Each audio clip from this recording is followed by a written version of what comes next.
Hello guys, আমরা কাজে এসেছি, এখন টিফিন টাইম। তো আমরা একটু ঘুরতে এসেছি দুপুরের দিকে।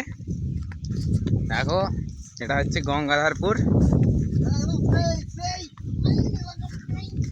এই মালটা না কিছুতেই ঘোরে না, ফাঁসায় সব জায়গায়। আর এখন বলছে সাইন এলাকা, এটার মানে জানি না। লাউ ক্ষেত, ধান ক্ষেত, এই যে গাছ। লাউ ক্ষেত কারোর যদি থাকে কমেন্ট করবেন, কমেন্ট সেকশনে জানাবেন। তো আমাদের আছে এইরকম।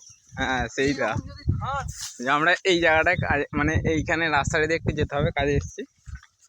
দুপুরবেলা খাওয়া দাওয়া করে একটু ঘুরতে বেরিয়েছি, কারণ ওখানে নেট ফেট চলছে না, কি করবো। তাই একটু ঘুরতে বেরিয়ে বললো, মেয়ে মালটা বললো অর্ঘ্য, ওই সেই যে একটা ভিডিও বলেছিল না আমাকে কেউ পছন্দ করে না, ওই ছেলেটা।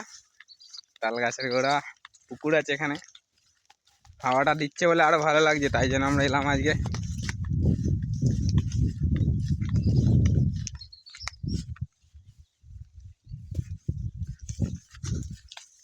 এই এই এই এই একই দেখতে দিচ্ছি ভিডিও, নাও বোঝো ঠেলা। আমাদের এখানে এন্ড হয়ে গেল, ঠিক আছে, আমাদের ভিডিও শেষ, টাটা।